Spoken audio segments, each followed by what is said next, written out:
Graça e paz, meu querido, minha querida, que alegria ter você aqui.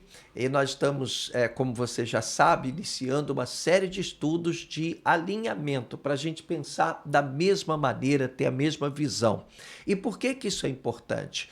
Ora, porque a gente entende que todo mundo que está na igreja, todos os que realmente tiveram um encontro com o Senhor Jesus, que se tornaram corpo de Cristo, tem um chamado, né? Deus entregou nas mãos de cada um de nós uma missão, a missão de ir e fazer discípulos. E se você está chegando aqui na nossa igreja agora, ou se você já tem feito alguns estudos anteriores, esse estudo de alinhamento ele serve para pessoas também que foram acolhidas, que vieram de outros ministérios, né? É importante você conhecer a nossa visão, a nossa maneira de interpretar a palavra, as nossas ênfases, né? O que que o nosso ministério ensina, o que que nós pregamos, quais são as bases que mantêm o nosso trabalho, né? A nossa fé, a nossa crença. E essa série de estudos de alinhamento serve para isso. Uma vez que a gente vai trabalhar juntos pelo reino, a gente vai se entregar aí para trabalhar juntos, ombro a ombro pelo reino de Deus. Então a gente tem que ter a mesma visão, tá? Então vamos lá. Hoje a gente vai falar exatamente sobre o reino de Deus, né? Como é importante a gente entender o que é o reino de Deus. E eu quero começar lendo o que está no Salmo 103, versículo 19. Diz assim: O Senhor tem estabelecido o seu trono nos céus e o seu reino domina sobre tudo. O que que isso nos traz? Olha, quando a gente fala de reino de Deus, muitas vezes as pessoas logo pensam assim: ah, o reino de Deus é quando o Senhor Jesus vier, que arrebatar a igreja, que levar a igreja lá para a glória e bababá. E as pessoas têm uma visão assim futurística do reino de Deus, né? E hoje a gente vai entender que não é bem assim. O reino de Deus, ele estava presente no Antigo Testamento, ele está presente hoje, na atualidade, e estará presente no futuro. O reino de Deus é o grande mover de Deus em todas as épocas, é o governo de Deus, é o governo soberano de Deus, né? Então, quando a gente fala de reino de Deus, a gente tem que analisar o reino de Deus no passado, no presente e no futuro. Aqui no Antigo Testamento, por exemplo, na Antiga Aliança, no Velho Pacto, nós temos ali o grande governo de Deus, usando reis, usando povos, nações, usando os próprios israelitas e sacerdotes e profetas, para que o propósito dele se cumprisse. A gente vai ver, por exemplo, depois, oportunamente, o chamado de Abraão, como Abraão foi importante. Abraão foi o pai da nação hebraica, né? Deus deu a ele a missão de fundar a nação hebraica, da qual mais tarde nasceria Yeshua HaMashiach, o Senhor, né? O Senhor Salvador Jesus Cristo. Então nós temos ali desde o Antigo Testamento, desde o Velho Pacto,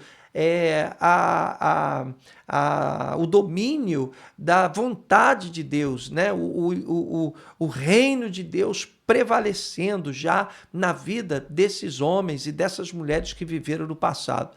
Depois veio o período da igreja, né? Nasceu Jesus, Jesus foi enviado por Deus para cumprir um propósito, para inaugurar uma nova fase, um novo ciclo, um novo tempo, uma nova aliança, uma nova dispensação, né?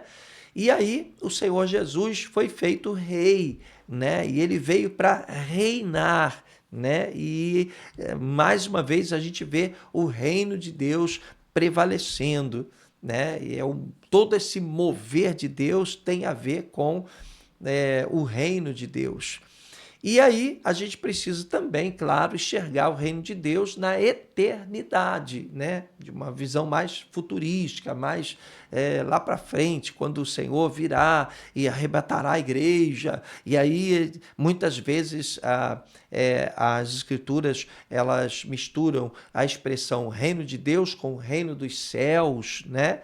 E a gente tem que entender que é uma história que está em andamento, é uma história que não cessou. A Bíblia, aliás, é uma história que continua. Ela começou lá atrás, em Gênesis e tal, né? E foi passando ali por diversas fases da história da humanidade, né? E chegou aos tempos de Jesus, nasceu Jesus, Jesus cumpriu seu ministério terreno, e depois veio a época da igreja, né? Da igreja apostólica, a igreja de Atos 2, a igreja primitiva, e a igreja passou por diversas fases, né? Foram, né, centenas e milhares de anos até chegar aonde nós estamos hoje, né?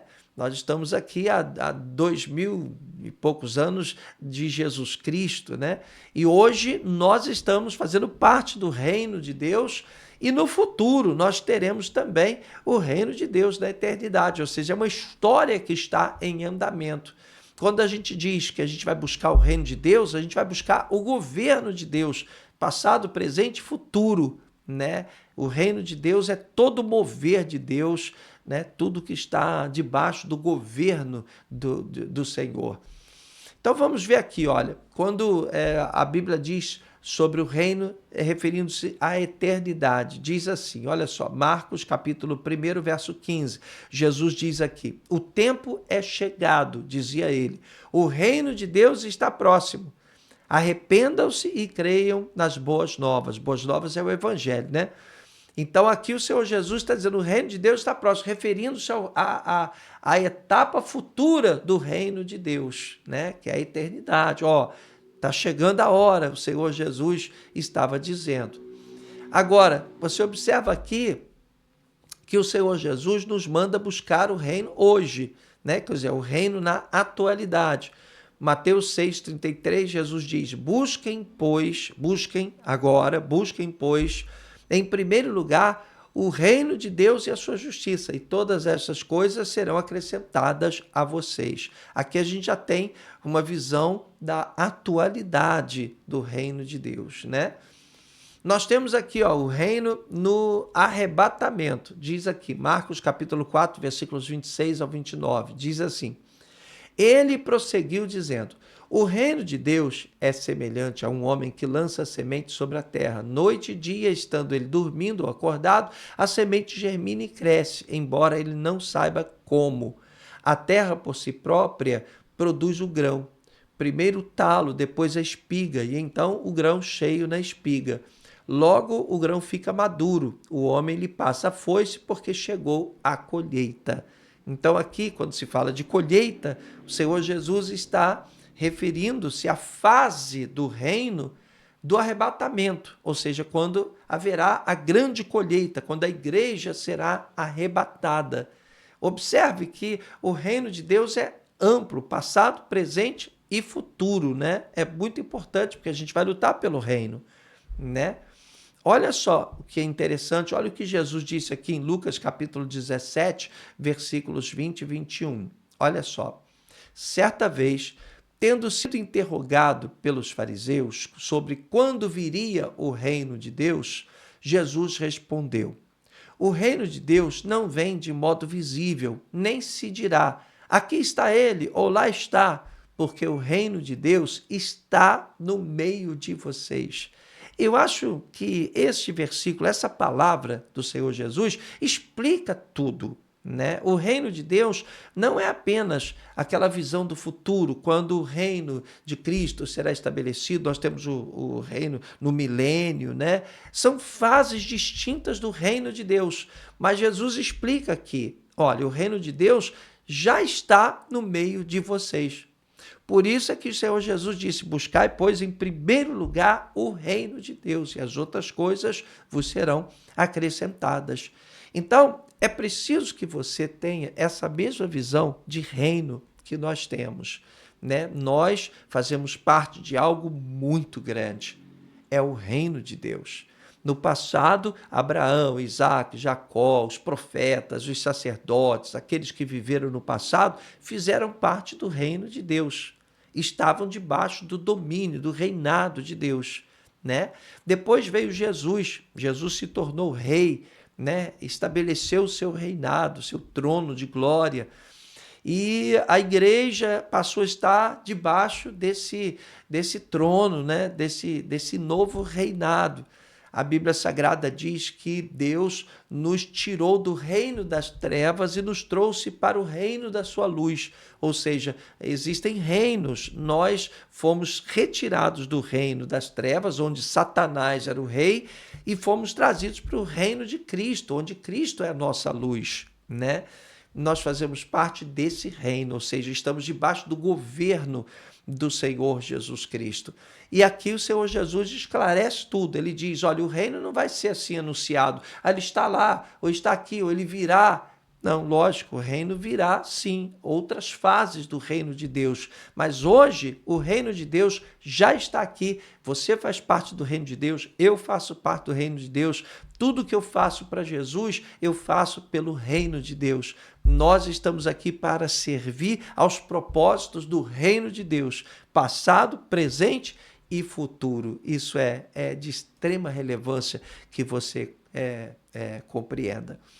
Então, aqui fala, por exemplo, que há o reino na terra e há o reino no céu, né? Quando o Senhor Jesus nos ensina a orar, em Mateus capítulo 6, versículos 9 e 10, ele diz assim, vocês orem assim, Pai nosso que estás nos céus, santificado seja o teu nome, venha a nós o teu reino, ou seja, venha a nós o teu governo, venha a nós o teu domínio, né? Seja feita a tua vontade. Você vê que tem conexão. Seja feita a tua vontade, reino, domínio, com vontade, assim na terra como no céu, né? Então, o reino de Deus, ele prevalece não somente na terra, como no céu. E esta é a nossa visão de reino, né? É assim que nós enxergamos o reino de Deus, passado, presente e futuro.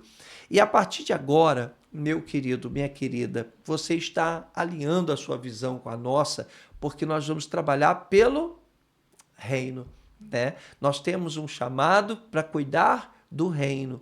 Os nossos dízimos, as nossas ofertas, é para que haja mantimento, haja provisão no reino.